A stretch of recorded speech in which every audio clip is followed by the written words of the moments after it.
Existe uma verdade brutal e inegável que a maioria das pessoas, hipnotizadas pelo brilho superficial do sucesso instantâneo, jamais consegue assimilar. A prosperidade verdadeira não é um evento, é a consequência inevitável de uma arquitetura mental específica, uma fundação que deve ser construída longe do ruído ensurdecedor da mediocridade. Milhões buscam a riqueza, a influência e o poder, devorando livros, frequentando seminários e recitando afirmações vazias, mas falham espetacularmente, não por falta de ambição ou de esforço, mas por um erro de cálculo fundamental na origem da sua jornada.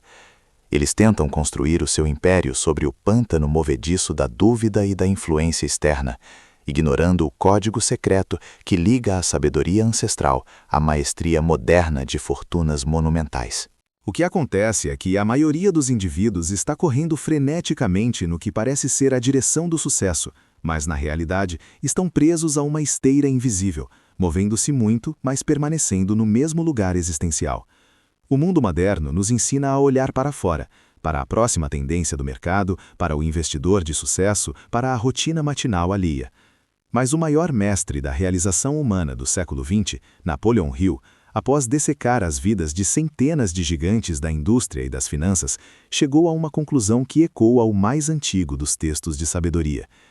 Ele descobriu que o primeiro e mais crucial passo para a riqueza não é a ação, mas a separação. E aqui reside a convergência fascinante. O Salmo 1, muitas vezes relegado a um mero exercício de moralidade religiosa, revela-se o mapa de Hill para a mentalidade de prosperidade. Ele não é uma promessa mística, mas um manual de engenharia mental. A frase de abertura é um gancho que deveria paralisar todo aspirante à grandeza. Bem-aventurado o homem que não anda no conselho dos ímpios, não se detém no caminho dos pecadores, nem se assenta na roda dos escarnecedores. Esta não é uma declaração de julgamento moral no sentido estrito. É um princípio universal de ecologia mental. A verdadeira fundação da riqueza e da realização reside em quem você deixa de ser e em que lugares mentais você se recusa a habitar. O homem que Hill descreve como destinado a acumular fortunas imensuráveis é, primeiramente, o homem que dominou a arte da blindagem psíquica. Vamos desmembrar esta poderosa tríade de negação, pois ela é a chave para desbloquear o ponto de partida do êxito de Napoleon Hill.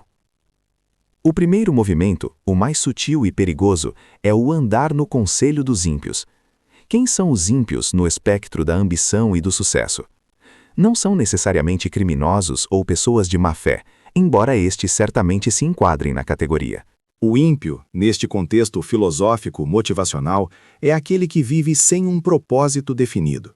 É o indivíduo que permite que suas crenças sejam moldadas pelo medo, pela dúvida e pela mediocridade coletiva. O conselho dos ímpios é o murmúrio constante da negatividade, o ceticismo fácil, a voz que diz que seu objetivo é grande demais, ousado demais, que o sistema não permitirá. E a tragédia moderna é que este conselho não é sussurrado em vielas escuras, ele é gritado nos noticiários, é viralizado nas redes sociais, é reafirmado na mesa de jantar. Hill nos ensinou que a indecisão é o maior ladrão de oportunidades. E de onde vem a indecisão? Da confusão mental gerada pelo excesso de conselhos não solicitados e, pior, negativos. O homem que prospera, o homem bem-aventurado, é aquele que escolhe conscientemente seu ambiente mental. Ele veda seus ouvidos à cacofonia do pessimismo e à inércia da mediania. Andar significa movimentar-se na mesma direção, adotar o mesmo ritmo, absorver inconscientemente os pressupostos subjacentes daquele grupo. Se você anda com pessoas que veem problemas em toda solução, sua mente, por mais forte que seja, começará a buscar confirmação para esse padrão. Mas a jornada para a mediocridade tem níveis ainda mais profundos. O Salmo avança, não se detém no caminho dos pecadores. Aqui, a inação se torna mais pronunciada. O caminho dos pecadores não é primariamente um caminho de vícios morais, mas um caminho de hábitos destrutivos para a ambição. É o caminho da procrastinação crônica, da falta de disciplina pessoal e, principalmente, da dúvida auto-infligida. O indivíduo que anda no conselho negativo apenas ouve a dúvida. O indivíduo que se detém no caminho do pecador começa a praticar a dúvida. Ele para, ele pondera excessivamente, ele permite que a análise se torne paralisia. Napoleão Hill foi enfático ao declarar que a primeira aplicação do princípio da autossugestão deve ser a negação da influência negativa. Você deve alimentar sua mente com o que deseja manifestar. Mas o indivíduo que se detém nesse caminho está fazendo exatamente o oposto. Ele permite que a inação se torne um estado de ser, e a indecisão se solidifica em hábito. Pense na diferença entre um observador casual de uma tragédia e alguém que se torna parte da multidão. O observador apenas viu. Aquele que se detém para assistir absorve o drama, o medo e a energia negativa da situação. Da mesma forma, no caminho da realização, deter-se significa dar tempo e espaço mental para que os pensamentos e hábitos limitantes dos outros, aqueles que não têm um propósito definido, penetrem e estabeleçam residência na sua própria mente subconsciente. É neste estágio que a crença na possibilidade começa a morrer, sufocada pela conveniência do conformismo. E chegamos ao ponto final e mais perigoso. Nem se assenta na roda dos escarnecedores. O assento é o símbolo da permanência, da aceitação do status quo. Os escarnecedores são os cínicos, aqueles que não apenas falharam em suas tentativas, mas que agora dedicam sua energia vital a criticar e ridicularizar a ambição alheia. Eles são os mestres da racionalização do fracasso. Eles encontraram conforto na sua própria miséria e exigem que todos os outros se juntem à sua festa de lamúria e ressentimento. Para Hill, o maior inimigo da persistência é o medo da crítica. O escarnecedor personifica essa crítica destrutiva. O homem que se assenta nesta roda não está apenas ouvindo conselhos negativos ou paralisado por hábitos ruins. Ele está ativamente participando da aniquilação de todo e qualquer pensamento positivo e construtivo. Ele aceita o cinismo como sua filosofia de vida. Esta é a linha de demarcação crítica. Você pode ter um propósito ardente e uma fé inabalável, mas se você se sentar com os escarnecedores, eles o desmantelarão. Eles injetarão veneno na sua visão. Eles zombarão da sua disciplina. Eles ridicularizarão seu esforço organizado. A mente subconsciente, que Hill identifica como o campo de batalha definitivo para o sucesso, não consegue distinguir entre a sátira alheia e a verdade. Se você permite que sua mente seja continuamente exposta ao escárnio, o resultado é a destruição da autoconfiança. O assento na roda dos escarnecedores é o destino final do homem mediano. É onde o fogo da ambição se torna cinzas. O segredo da prosperidade verdadeira, portanto, começa com um ato de demolição e purificação. Antes que você possa plantar a semente do seu propósito definido, você deve limpar o campo de batalha. O homem bem-aventurado, o arquiteto da própria fortuna, é aquele que reconhece a toxicidade ambiental da mediocridade e age implacavelmente para criar uma zona de exclusão mental. Hill viu isso claramente. O indivíduo deve criar o seu próprio mastermind positivo. Mas para criar uma aliança de mentes elevadas, é imperativo primeiro dissolver a aliança com a negatividade. Esta é a fundação pétrea que Hill não podia ignorar. Você deve desassociar-se da massa, da mente coletiva que aceita a pobreza e a limitação como destino inevitável. A verdadeira prosperidade exige uma solidão calculada no início, uma fase de incubação, onde a ideia, ainda frágil, possa crescer sem ser pisoteada pelas botas pesadas do ceticismo. Portanto, a fundação que estamos construindo, a primeira fase desta jornada de maestria, não é sobre o que fazer, mas sobre o que parar de fazer. Não é sobre o que adquirir, mas sobre o que eliminar. Você deve conduzir uma auditoria brutal e honesta do seu ambiente mental. Quem está na sua roda? De quem você aceita o conselho? Onde você se detém para descansar e trocar ideias? Se a resposta inclui pessoas que consistentemente minimizam seus sonhos, que celebram o fracasso alheio, que se contentam com menos do que o extraordinário, então você precisa de uma cirurgia radical de ambiente. A prosperidade não tolera a inação e não admite a negatividade. É um solo fértil que só aceita sementes de fé e propósito. Se a sua mente está constantemente irrigada pelo conselho dos ímpios, o que você colherá será o fruto amargo do arrependimento e da frustração. Este é o paradoxo inicial da conquista. A riqueza começa com a renúncia. a renúncia ao caminho mais fácil, mais popular e mais destrutivo. A separação é o catalisador. É o ato de fé que precede todos os outros princípios de Hill. É o momento em que você decide que o custo emocional e temporal de conviver com o pensamento limitado é maior do que o custo de seguir seu próprio caminho, isolado se necessário. A separação transforma o mero sonhador em um construtor, pois ele está finalmente pronto para buscar o que o Salmo chama de a lei do Senhor.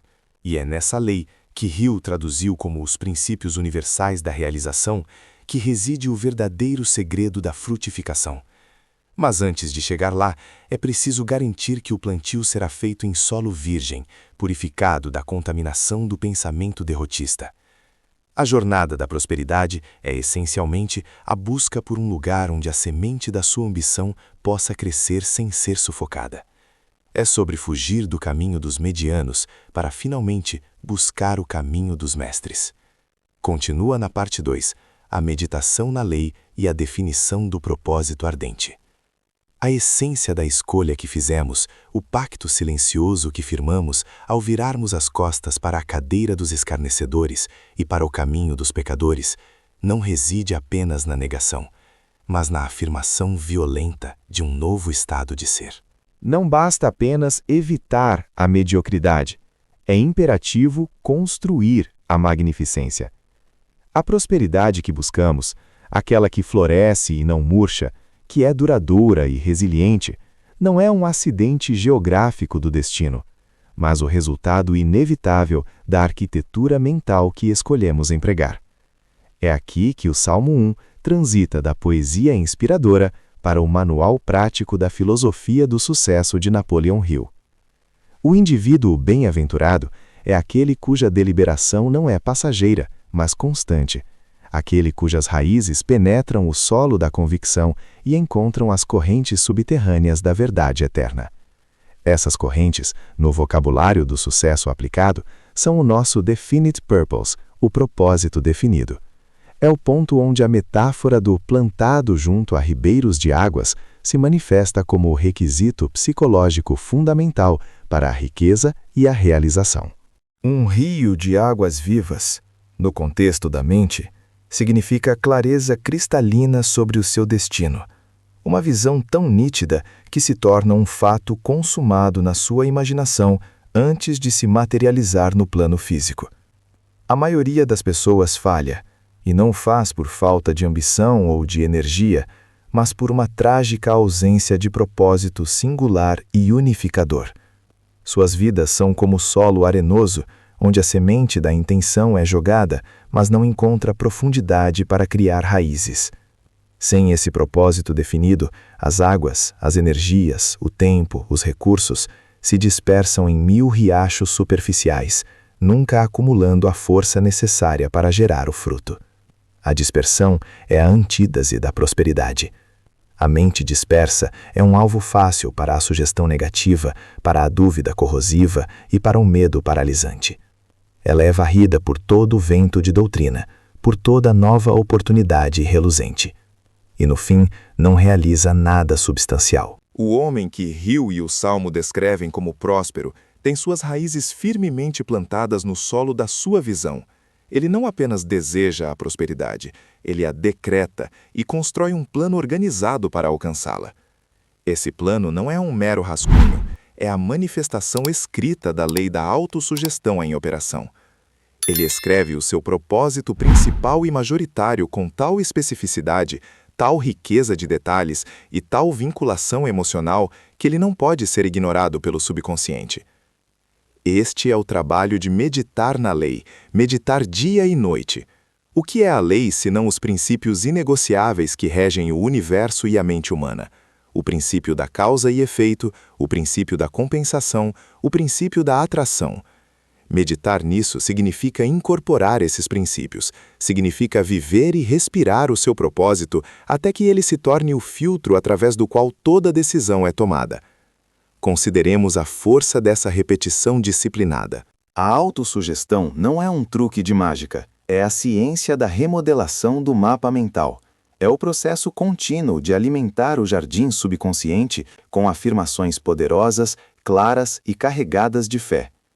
Enquanto o homem ímpio é levado pelo vento das opiniões externas, o noticiário do dia, o medo econômico, as fofocas dos vizinhos, o homem próspero está ativamente reescrevendo o seu código interno.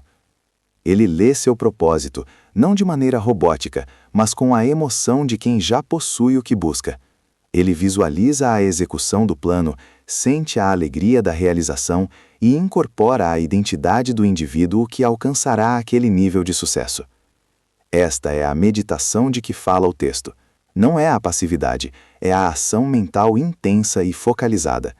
É a diferença entre simplesmente querer ser rico e saber que a riqueza é o equivalente exato do serviço que você está determinado a entregar. E essa entrega de serviço nos leva à crucial necessidade de selecionar o nosso ambiente. Se a árvore está plantada junto a ribeiros de águas, isso implica que ela escolheu um local fértil. No contexto da jornada para a fortuna, este local fértil é o seu círculo de mastermind. Não se trata apenas de evitar os escarnecedores, trata-se de ativamente buscar a companhia daqueles cujas mentes estão alinhadas com o seu propósito definido, cujas ambições são complementares e cujas vibrações elevam, em vez de sugar, sua energia. O mastermind, como conceito, é a coordenação de conhecimento e esforço, em espírito de harmonia, entre duas ou mais pessoas, para a consecução de um propósito definido. Para o indivíduo próspero, esse grupo não é um luxo, mas uma necessidade operacional. Se você está tentando construir um império enquanto está cercado por céticos e pessimistas, suas raízes serão constantemente atacadas pela acidez da dúvida. O escarnecedor é o parasita que mina a fé, que ri da ousadia e que glorifica a inércia e a segurança da mediocridade. O homem bem-aventurado entende que o pensamento negativo é contagioso e destrutivo. Ele não apenas fecha as portas para o pensamento negativo alheio, mas ele sela as janelas do seu próprio subconsciente contra a entrada de autodúvidas e limitações autoimpostas. A construção do círculo de mastermind é, portanto, um ato de profunda autodisciplina e de inteligência estratégica. Você está criando um campo de força mental onde o seu propósito é constantemente reforçado, questionado construtivamente e, o mais importante, amplificado pelo poder coletivo da fé organizada. A prosperidade, no sentido verdadeiro e duradouro, é impossível sem a aplicação do mastermind, pois nenhuma grande realização jamais foi obra de uma mente solitária, isolada no vácuo. Cada grande fortuna, cada inovação disruptiva, cada império corporativo é o resultado da sinergia entre mentes que se recusam a aceitar limitações e que operam sobre um código de propósito mútuo. A profundidade das raízes plantadas pelo rio da clareza manifesta-se também na resiliência inquebrantável. O Salmo promete que a folha daquele homem não murcha. Isto não significa que ele nunca enfrentará secas ou intempéries. Significa que mesmo durante a adversidade, sua fonte de nutrição é interna e constante. Ele está conectado à fonte de poder infinito, à corrente contínua da fé aplicada. No mundo dos negócios e da realização pessoal, a folha murchar significa desistir no primeiro contratempo. Significa permitir que a crítica destrutiva desvie o curso da ação, ou sucumbir à tentação da procrastinação. O homem que prospera entende que a adversidade não é um sinal para recuar, mas um teste da profundidade de suas raízes. Cada desafio é apenas uma oportunidade para aplicar a imaginação organizada e desenvolver a próxima fase do seu plano mestre. Ele transforma o revés em aprendizado, o obstáculo em trampolim. Essa resiliência está intrinsecamente ligada ao conceito de perseverança. A prosperidade verdadeira não é medida pelo tamanho da conta bancária em um dado momento, mas pela inabalável determinação de atingir o propósito, independentemente do número de fracassos temporários. É a persistência inteligente, aquela que ajusta o plano, mas jamais abandona o objetivo. Aquele que medita na lei dia e noite está em constante estado de autoavaliação e melhoria contínua. Ele não se permite cair na armadilha da complacência ou da estagnação. Ele sabe que a vida é um processo dinâmico e que a manutenção da prosperidade exige adaptação e aprendizado contínuo. Ele está sempre buscando mais conhecimento especializado que possa ser organizado e direcionado para a execução do seu propósito definido. A lei da atração, que está subjacente a toda a filosofia de Hill, opera de forma implacável. O que você consistentemente planta em seu subconsciente, você colherá em sua experiência. Se você planta incerteza, você colherá resultados inconsistentes. Se você planta o medo, você colherá a paralisia. Mas se você planta o propósito definido, regado pela fé aplicada e protegido pelo círculo de Mastermind, você colherá a realização e a riqueza. Esta é a severidade e a beleza da lei. Não há atalhos, não há favoritismos. A árvore não produz fruto imediatamente após ser plantada. Ela exige tempo para que as raízes se firmem, para que o tronco se fortaleça e para que o ciclo das estações prepare a colheita. A promessa é que ele dará o seu fruto na estação própria. Essa estação própria é o momento em que a soma das suas ações disciplinadas, dos seus pensamentos focalizados e da sua fé inabalável atinge a massa crítica necessária para a manifestação material. Não antes. A prosperidade, portanto, não é uma bênção divina aleatória, mas a consequência lógica e científica da aplicação diligente dos princípios. É a certeza matemática de que a energia gasta no serviço e na clareza mental será compensada com o seu equivalente exato em termos materiais e espirituais. O segredo não está em métodos mirabolantes, mas na simplicidade brutal da disciplina diária. Ainda estamos na jornada de compreensão total, examinando as fundações desta arquitetura interna. A transição da teoria para a prática exige que o indivíduo passe por uma reengenharia completa de seus hábitos de pensamento e ação. Ele deve se tornar um guardião rigoroso de seu ambiente mental e físico. Ele deve entender que cada palavra que profere, cada livro que lê e cada pessoa com quem se associa está ou nutrindo suas raízes ou envenenando seu solo. O homem que se propõe a ser próspero no sentido verdadeiro deve abraçar a solidão do propósito, não a solidão do isolamento, mas a solidão da convicção inegociável. Ele deve estar disposto a ser diferente, a pensar diferente e a agir de forma diferente de 98% da população, que segue o caminho largo e confortável da conformidade e da crítica. A prosperidade verdadeira exige um preço, e esse preço é a vigilância constante. Vigilância sobre o que entra na mente, vigilância sobre a qualidade do pensamento e vigilância sobre a execução metódica do plano. É um compromisso vitalício. E é nesse compromisso inquebrável, nessa meditação contínua sobre a lei do seu próprio sucesso definido, que reside a promessa de que tudo quanto ele fizer prosperará. É a garantia de que as leis do universo responderão à sua fé organizada. E é essa organização da fé que ainda precisamos desmembrar com a precisão de um cirurgião. Chegamos agora ao ápice da síntese, ao ponto de inflexão onde a preparação interna se manifesta em realidade inegável. Se a primeira etapa foi a purificação da mente e a segunda foi a absorção disciplinada do princípio, esta última etapa é a colheita, a manifestação visível e inabalável da prosperidade verdadeira. O Salmo 1 culmina com uma descrição que não é um desejo piedoso, mas uma promessa orgânica, uma lei de causa e efeito tão certa quanto a gravidade. Aquele que se deleita na lei e medita nela dia e noite, será como a árvore plantada junto a ribeiros de águas. Esta não é uma árvore qualquer. É a metáfora máxima da estabilidade, da perenidade e do sucesso imperturbável. Napoleon Hill gastou a vida destilando as metodologias de como construir esse sistema radicular.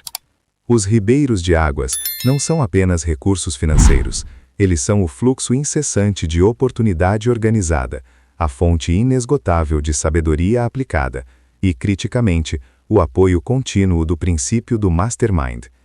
A mente que está conectada à fonte, que está alinhada ao propósito definido, nunca experimenta a seca. Pois veja bem, a árvore que é meramente colocada sobre o solo pode ter uma aparência verde por um tempo, mas ao primeiro verão de adversidade, suas folhas murcharão e ela perecerá. Mas a árvore plantada, enraizada profundamente, cuja estrutura celular foi programada pela busca incessante da excelência e da lei, essa árvore tem acesso a reservatórios subterrâneos. Ela não depende da chuva momentânea ou da sorte superficial. Ela criou um sistema de absorção que transcende a crise imediata. Na filosofia hilliana, isto é a manifestação da persistência inabalável e da fé aplicada. Quando o mundo lança o fogo da dúvida, a tempestade do revés ou a seca do fracasso temporário, a mente do indivíduo que meditou dia e noite no seu propósito definido, a sua lei pessoal e intransferível, não vacila, porque suas raízes estão plantadas no solo da convicção absoluta e da ação organizada. E qual é o fruto que esta árvore produz? O Salmo afirma que dá o seu fruto na estação própria e cuja folha não murcha. O fruto não é apenas a acumulação material, embora ela seja uma inevitável consequência. O fruto é a realização do caráter, a construção de um legado, a inflexibilidade da integridade. Muitos buscam o sucesso instantâneo, o fruto fora de época. Eles tentam arrancar o fruto do propósito antes que a estação da disciplina e do sacrifício tenha passado. Tais frutos são azedos, superficiais e falham em nutrir. O homem verdadeiramente próspero, alinhado ao princípio, entende que o tempo é um aliado e que a paciência estratégica é a chave para a frutificação na estação própria. Ele sabe que a semente plantada hoje, nutrida pela rotina de ação e fé, emergirá no momento exato em que o mercado, o mundo e sua própria capacidade estiverem prontos para recebê-la e multiplicá-la. E a certeza mais potente é que a sua folha não murcha. Em um mundo de constante volatilidade e obsolescência acelerada, a folha que não murcha é a resiliência perpétua. É a adaptabilidade do espírito que encontra a solução em cada problema e a oportunidade em cada crise. A mente que medita no princípio, na lei, torna-se adaptável porque ela opera a partir de verdades universais e não de táticas passageiras. Seu sucesso é sustentável porque não é baseado em uma tendência, mas em uma fundação imutável de propósito e serviço. E o resultado final desta existência enraizada e frutífera, tudo quanto ele fizer prosperará. Esta é a promessa do universo a quem alinha intenção, pensamento e ação. Note a absoluta onipresença desta prosperidade. Tudo quanto ele fizer prosperará. Não significa que cada pequena tentativa será um sucesso instantâneo, mas significa que o sistema de pensamento, a mentalidade mestre que rege sua vida, está programada para transmutar cada revés em um passo adiante, cada falha em sabedoria e cada desafio em força. O homem da lei e do propósito não pode falhar no sentido final da palavra, porque ele se recusa a aceitar a derrota. A própria estrutura de sua existência o obriga a prosperar. Agora, devemos confrontar o contraste, o aviso sombrio que torna a escolha do caminho virtuoso tão urgente e dramática. O Salmo 1, como rio em seus avisos sobre a deriva, traça uma linha inconfundível entre a árvore e o joio, entre a substância e o vazio. Mas não é assim com os ímpios. Pelo contrário, são como a palha que o vento dispersa. Aquele que não se submeteu à disciplina do propósito definido, aquele que não meditou na lei, que preferiu a superficialidade, a fofoca, a mediocridade do conselho dos zombadores, é, por definição, o ímpio no contexto da prosperidade verdadeira. Ele é o drifter de Napoleão Hill, o indivíduo que não tem um porto para o qual navegar, e por isso, qualquer vento é um vento contrário. O joio, a palha, é a imagem da mais absoluta falta de substância. Não tem raiz, não tem densidade, não tem valor nutricional e não tem resistência. O indivíduo sem propósito definido, sem um plano mestre, passa a vida sendo reagido. Ele não dirige, é dirigido. Ele é empurrado pela opinião pública, puxado pelas últimas notícias, seduzido pelo prazer momentâneo e aterrorizado pela primeira ameaça. Sua vida não é uma jornada deliberada, mas uma série de reações nervosas ao ambiente externo. Quando há adversidade, o vento da crise econômica, o vendaval da mudança tecnológica, o furacão do revés pessoal vem, o que acontece com a palha? Ela é dispersa, não resta nada. Não há legado, não há fundamento, não há sequer a memória de um objetivo coerente. A vida do sem propósito é consumida pela trivialidade, e no final, o que resta é o vazio. O julgamento final não é um evento distante, mas uma realidade cotidiana. O Salmo diz que os ímpios não subsistirão no juízo, nem os pecadores na congregação dos justos.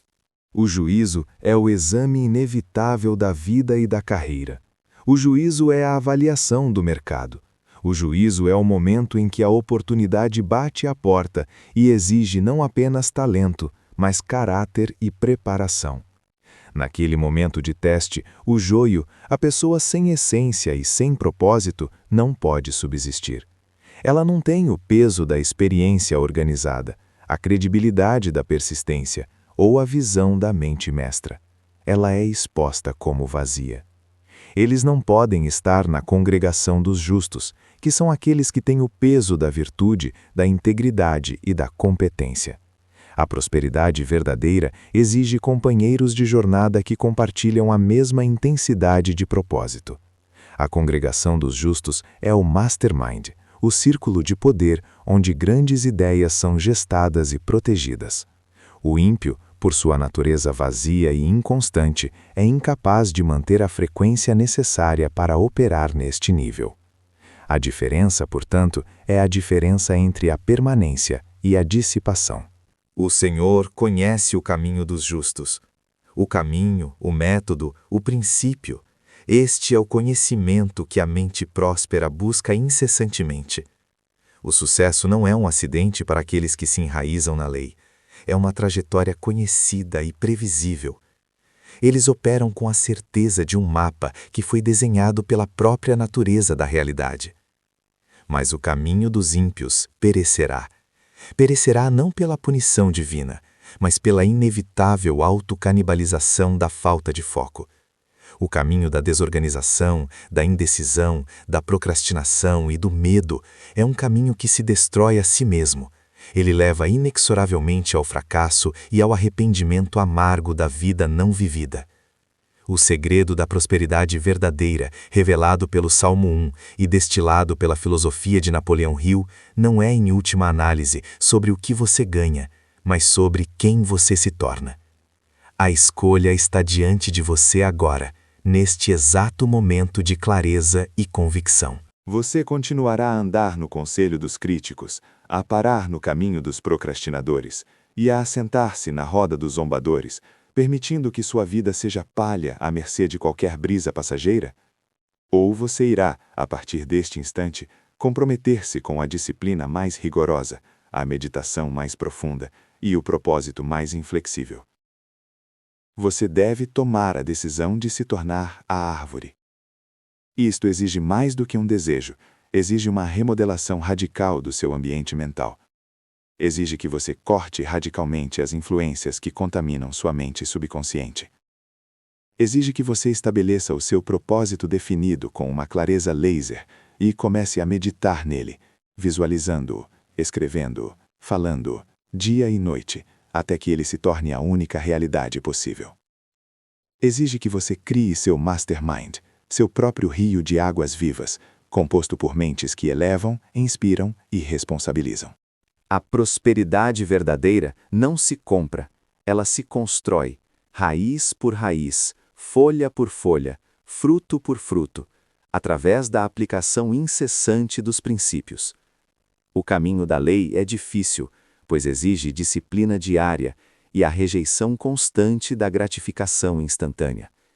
Mas é o único caminho que promete a única coisa que realmente importa: a inabalável permanência do sucesso e a total realização do seu potencial divino. Seja a árvore, plante-se hoje, enraize-se profundamente no propósito, recuse-se a murchar, e veja, com certeza absoluta, que tudo quanto você fizer prosperará. O tempo da deriva acabou. O tempo da escolha é agora.